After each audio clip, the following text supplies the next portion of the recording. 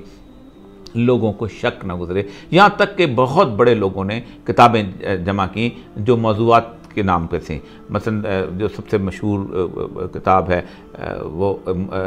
موضوعات کبیر جو ہے، وہ بڑی مشہور کتاب ہے، اس میں تمام جھوٹی احادیث کو اکٹھا کیا گیا، اسرائیلی روایات کو لوگوں نے اکٹھا کیا، تو یہ بڑی محنت کا کام ہوا ہے۔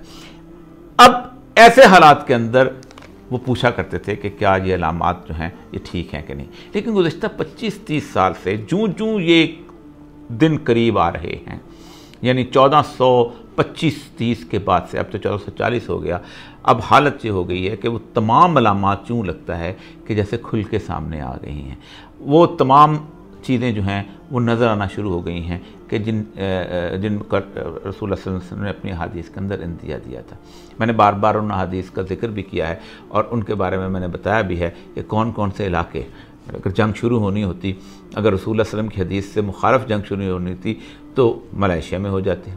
انڈونیشیا میں ہو جاتی، بنگلہ دیش میں ہو جاتی، اور کچھ نہیں تو مسلمان پوری دنیا میں بہت جگہوں پہ پھیلے ہوئے ہیں، وہاں مسلمانوں کو دربدر کیا جا رہا ہوتا، وہاں مسلمانوں کو نکال دیا جا رہا ہوتا، امریکہ میں مسلمانوں کے ساتھ بہت نسل کشی کی صورتحال پیش آ رہی ہوتی، یہاں تک کہ کتنے مظلوم اور محکوم رہے ہیں مسلمان جو ہیں تاجکستان میں، ازبکستان، جس کو ماوراء النہر کہا جاتا ہے، جس سے آخری زمانے میں ایک لشکر نکلے گا، ایک لشکر خراسان سے نکلے گا اور ایک لشکر جو ہے وہ ماوراء النہر سے بھی نکلے گا، جسے چیچنیا کا علاقہ کہا جاتا ہے، اور جسے جیسے تاجکستان اور ازبکستان اور کرغزستان کا علاقہ، یہاں سے بھی ایک لشکر امام مہدی کی اس کے نصرت کے لیے نکلے۔ اس وقت جو حالات بن رہے ہیں، یوں لگتا ہے کہ ان حالات کے حساب سے جو بہت قریب ہیں وہ دن، اور یہ کو جسے کہتے ہیں چٹکیاں بچاتے ہوئے دن گزرنے والے ہو جاتے ہیں۔ اس میں بہت سارے لوگوں نے بہت ساری ترتیب جو ہے اس حساب سے بھی دی ہے، مثلا جو ایک مشہور دجال والی حدیث ہے کہ اس کا ایک دن جو ہے وہ 1 سال کے برابر ہوگا، پھر ایک دن جو ہے اس کا 1 ماہ کے برابر ہوگا، پھر اس کے بعد ایک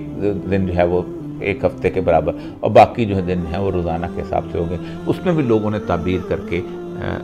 وقت نکالا ہے۔ میں اس میں زیادہ آپ کو الجھانا نہیں چاہتا اس معاملے کے اندر، لیکن ایک بات آپ کو یہ بتانا چاہتا ہوں کہ جو ترتیب زمانے کے حساب سے یہ 2019 کے حساب سے بہت سارے لوگ متفق ہو گئے کہ اس کے آخر میں یا اس سے لے کے 2020 کے آغاز سے لے کے ان معاملات کے اندر چیزیں جو ہیں آگے بڑھنا شروع ہوں گی، اور آپ کو خود اندازہ ہو جانا چاہیے کہ 2019 تک وہ علاقہ جس علاقے سے مسلمانوں کی سب سے بڑی نصرت کرنے والی فوج جائے گی، یعنی افغانستان، وہ اب مکمل طور پر ایک بہت بڑی عالمی قوت کے طور پہ ابھر رہا ہے۔ عالمی قوت وہ ہوتی ہے جو جنگ جیت جائے، عالمی قوت وہ نہیں ہوتی جس کو 25,000 30,000 یا 40,000 ایٹم بم ہو۔ 1988 میں جب روس جو ہے اس کو شکست ہوئی تھی تو اس کے پاس کم سے کم 25,000 ایٹم بم تھے، اس کے سپیس پہ جہاز جایا کرتے تھے، وہ بہترین ٹیکنالوجی لگتا تھا لیکن شکست کھا گیا تھا۔ ابھی امریکہ جو ہے اپنی تمام تر طاقت اور قوت کے باوجود شکست کھا گیا ہے۔ بھرے ہوئے خزانے بھی ہوں اور چنگیز خان اگر رونتا ہوا چلا جائے تو چنگیز خان جو ہے وہ بنیادی طور پر عالمی قوت کہلاتا ہے۔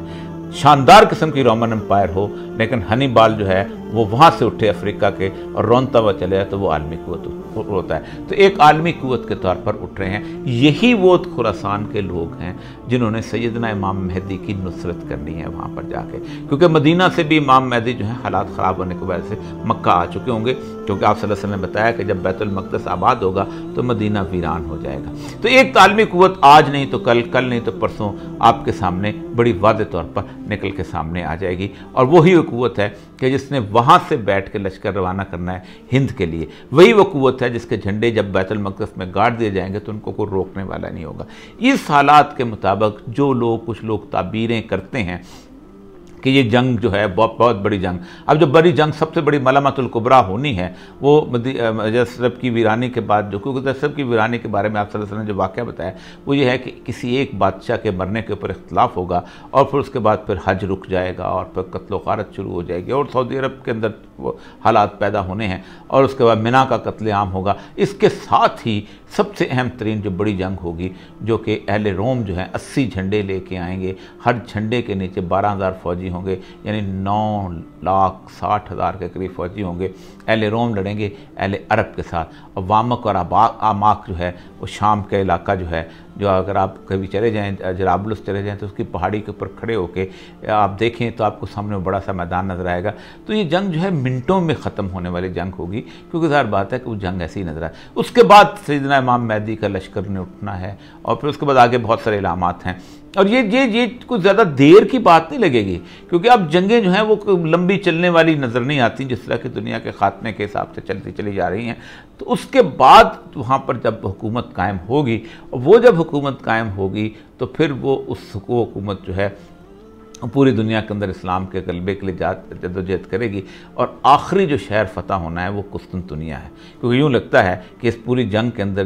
جو اہل روم اور اہل عرب کی ہوگی اس میں کم از کم اور کچھ نہیں تو قسطنطنیہ استنبول مسلمانوں کے ہاتھ سے چلا جائے، اور جب قسطنطنیہ بھی مسلمان فتح کر لیں گے، اور وہ فتح بڑی آسانی سے ہوگا۔ رسول اللہ نے فرمایا تم ایک طرف نعرہ تکبیر بلند کرو گے آدھا شہر تمہارے پاس آ جائے گا، پھر دوسری طرف کرو گے تو آدھا شہر تمہارے پاس آ جائے گا، اور جیسے ہی آپ فتح کرو گے تو دجال جو ہے اپنی خاص اس انسانی حیت اور شکل میں غصے کے عالم میں باہر برآمد ہوگا کہ اس کا نظام تو اب شکست کھا رہا ہے، اور اصفہان سے نکلے گا، اور اصفہان کے 70,000 یہودی اس کے ساتھ ہوں گے، اور اس وقت وہ مسلمانوں کو تہہ تیگ کرتا ہوا، ان کو محصور کرتا ہوا